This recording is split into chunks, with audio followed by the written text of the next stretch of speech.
Welcome to TG24 TV. నేను Sumalatha. Congress party అధికారంలో వచ్చి 2 ఏళ్లు అయ్యింది. కానీ వర్ధన్నపేటలో ఒక్క పని చేయలేదని మాజీ మంత్రి ఎర్రబెల్లి దయాకర్ రావు అన్నారు. గురువారం వర్ధన్నపేట పట్టణ కేంద్రంలోని MMR ఫంక్షన్ హాల్లో మున్సిపల్ ఎన్నికల నామినేషన్ ప్రక్రియలో భాగంగా ముఖ్య అతిథిగా మాజీ ఎమ్మెల్యే ఆరూరి రమేష్ తో మాజీ మంత్రి ఎర్రబెల్లి హాజరయ్యారు. ఈ సందర్భంగా ఎర్రబెల్లి దయాకర్ రావు మాట్లాడుతూ గతంలో బీఆర్ఎస్ పార్టీ అధికారంలో ఉన్న సమయంలోనే అనేక అభివృద్ధి పనులు చేయడం జరిగింది.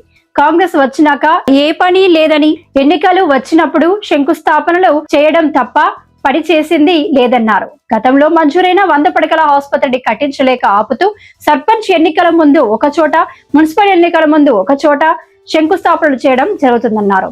ప్రజలు గమనిస్తున్నారని జరగబోయే ఎన్నికల్లో బీఆర్ఎస్ పార్టీ అభ్యర్థుల విజయం ఖాయమన్నారు.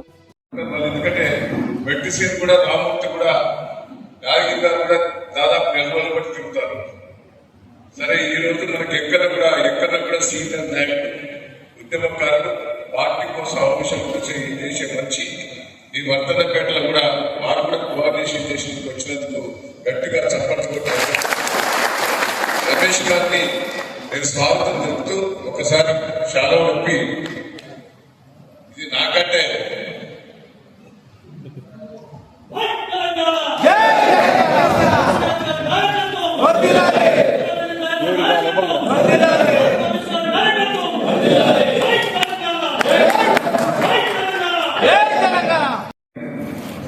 హాస్పిటల్ మీకు కూడా చాలా సార్లు తెలుసు.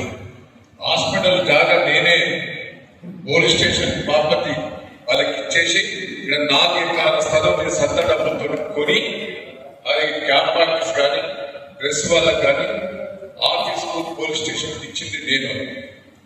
అయితే హాస్పిటల్ ఇక్కడ జాగలేదని నాగరాజు గారు తీసుకుపోయి ఎక్కడో వేసి నేను ఒక్కటే తిరిగారు. ఆడేసి ఆడ నిలుపుకోలేదు, మీరే ఆడ శంకుస్థాపన చేసి 100 కోట్లు హాస్పిటల్ మంజూరు చేసి టెండర్ పిలిచిన దాన్ని ఆపి 2 ఏళ్ళ బట్టి మళ్ళా అక్కడ వేసుడు, మళ్ళీ ఇక్కడ వేసుడు, 2 తీర్ల డ్రామా ఆడతాడు. ఆడ సర్పంచ్ ఎన్నికలప్పుడు ఆడ డ్రామా వేసాడు, ఇక్కడ మున్సిపాలిటీ ఎన్నికలప్పుడు ఇక్కడ డ్రామా చేస్తాడు. దాన్ని మనం వర్ధన్నపేట హాస్పిటల్ కట్టినంటే పోరాటం చేయాలని కూడా రమేష్ గారికి చెప్పారు. మీరు కేటీఆర్ దగ్గర మంజూరు చేసిన దాదాపు ఎన్నో కోట్ల రూపాయలని మార్కెట్ యార్డ్ అనుకోండి, ఇంకా సెంటర్ లైటింగ్, సీసీ రోడ్లు దాదాపు 50-60 కోట్లు కూడా పెండింగ్ తెలుసు. కానీ కేసీఆర్ గారు ఇచ్చిన తర్వాతనే వర్ధన్నపేట డెవలప్మెంట్ అయింది. ఆ రోజు నేను పట్టుబట్టి తెలుగుదేశం ఉన్నప్పుడు కాలువ తగ్గించాను, మీ అందరికీ కూడా తెలుసు. రైతులు ఇక్కడే చంద్రబాబు గారు కూడా తీసుకొచ్చి కాలువ శంకుస్థాపన చేసిన సంగతి కూడా మీకు తెలుసు. ఆ రోజు కాలువలన్నీ తీసుకొచ్చింది నేను, చెక్ డ్యామ్ కట్టించింది నేను. తర్వాత ఆరు రమేష్ గారు కేసీఆర్ గారిని ఇప్పించి ఆ కాలువ పని పూర్తి చేసి వర్ధన్నపేట చెట్లకు నీళ్లు తీసుకొచ్చింది కూడా రమేష్ గారు కేసీఆర్ గారు. ఇవన్నీ కూడా మనం చేశాం. ఇలా వాటర్ ట్యాంక్ కట్టించినాం, సెంట్రల్ గవర్నమెంట్ నుంచి 40 కోట్లు తీసుకొచ్చి ట్యాంక్ కట్టించాం వర్ధన్నపేటలో కూడా. ఇవన్నీ కూడా మనం చేసినాం. 2 ఏళ్ల నుంచి కాంగ్రెస్ పార్టీ చిన్న పని కూడా చేయలేదు. మనం చేసిన పనులకు పూర్తి చేసే పరిస్థితి లేదు. వాళ్ళు ఉన్నదాన్ని ఒకడు ఆ చెరువు శిఖ కూడా ఆక్రమించుకున్నాడు కాంగ్రెస్ పార్టీ. వాడు సిగ్గున్నదో వాడు పిచ్చి పిచ్చిగా శిఖవాపుకొని ఆ శిఖ ఆపుకుంటేనే ఆ వర్ధన్నపేట చెరువు తెగిపోయింది. వాళ్ళు వాళ్ళ పాపమే మళ్ళీ వచ్చి పెద్ద పెద్ద ఉపన్యాసాలు చేస్తారు. ఇది ప్రజలలో మనం తీసుకుపోవాలని కూడా ఈ సందర్భంగా తెలియజేస్తూ రమేష్ గారిని మాట్లాడవలసిందిగా విజ్ఞప్తిస్తున్నాను. అప్లికేషన్ల పరిశీలన, వచ్చిన సమాచారం పైన చర్చ, మరి ఇతరత్ర కార్యక్రమం పైన మరి కార్యక్రమాన్ని ఏర్పాటు చేసుకున్నాం. మరి కార్యక్రమం ముఖ్య అతిథులు, పెద్దలు, గౌరవనీయులు, మరి మన నియోజకవర్గ ముద్దుబిడ్డ పెద్దలు దయన్న గారు, మరి ఈ కార్యక్రమానికి ఇన్ఛార్జ్ గా చేసిన పెద్దలు నాగుల వెంకన్న గారు, గత 2 నెలలుగా మరి ఇక్కడ బాధ్యతలుగా పనిచేస్తున్న మా సోదరులు పెద్ద శ్రీనివాస్ గారు, మా సోదరులు యాదగిరి గారు, మా సోదరులు మరి మధు అధ్యక్షుల వారు సంపత్ రెడ్డి గారు, భిక్షపతి గారు, మరి వేదిక పైన ఉన్న పెద్దలందరికీ, ఈ కార్యక్రమంలో పాల్గొన్న మరి అభ్యర్థి కోసం అప్లికేషన్ పెట్టి మరి అభ్యర్థులను గెలిపించుకోవాలి అని ఇచ్చేసిన మీ అందరికీ మా పత్రికా మిత్రులందరికీ పేరు పేరున నా యొక్క నమస్కారం. మరి చాలా రోజులుగా ఈ కార్యక్రమం ఎక్సైజ్ జరుగుతున్నది. దయచేసి మరి మీరందరూ కూడా నాతో పనిచేసిన వాళ్ళే, గత 13 ఏళ్ళు మనం కలిసి ఉన్న వాళ్ళే.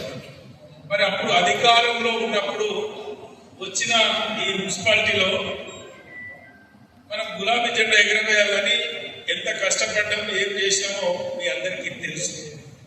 మరి గులాబీ జెండా ఎగరవేసిన తర్వాత ఈ చిన్న గ్రామ పంచాయతీని మరి మున్సిపాలిటీ చేసుకున్న తర్వాత దాదాపు 200 కోట్ల పైన మరి ఇక్కడ అభివృద్ధి కార్యక్రమాలు తీసుకుంది. అవి కళ్ళ ముందు ఉంది. మరి 2 సంవత్సరాలుగా కట్టడి మట్టి పోయకపోగా మరి ఇక్కడ మంజూరైన ఆసుపత్రిని ఎత్తివేసే కుట్రలు జరుగుతున్నాయి, డ్రామాలు జరుగుతున్నాయి. మరి ఈ మున్సిపల్ ప్రజలకు అర్థమవుతున్నారు. కానీ మీరు నా రిక్వెస్ట్,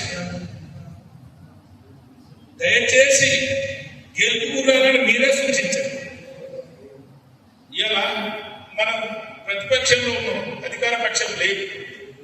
మరి అధికార పక్షాన్ని తట్టుకోవాలి అంటే మన అభ్యర్థులు ఏ విధంగా ఉండాలి, మరి ఏ సామాజిక వర్గం, ఏ పద్ధతి నా లేదు. మన అందరం కలిపి మన అభ్యర్థిని గెలిపించుకునే ప్రయత్నంలో ఎవరైతే బాగుంటారో కూడా సూచించారు. ఇంకా కూడా మీరు ఏదైనా ఆలోచన చేయండి దయచేసి. కాబట్టి రేపటితో నామినేషన్లు పూర్తవుతున్నాయి. ఇప్పటికీ 2 పర్యాయాలు దయగా సర్వే చేపించి ఉన్నాడు. అదనంగా కూడా ఈ రోజు కూడా కొంతమంది పేర్లు వచ్చి దానిపైన కూడా సమాచారం తీసుకుంటున్నారు.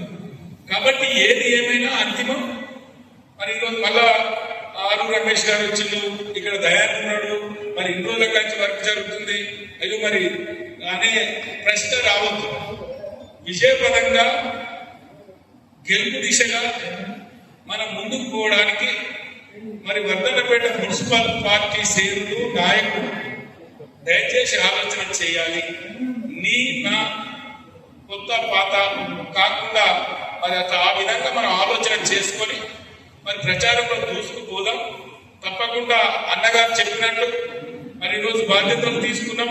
మరి డే అండ్ నైట్ కష్టపడి మరి అభ్యర్థులు గెలిపించుకోవడం కోసం మరి అన్నగారి సహకారంతో మరి ముందుకు పోతాం. మరి గతంలో మనకి ఇన్ఛార్జిగా చేసి వార్డువారిగా కూడా మరి ఇద్దరిద్దరి బాధ్యతలు కూడా పెట్టారు.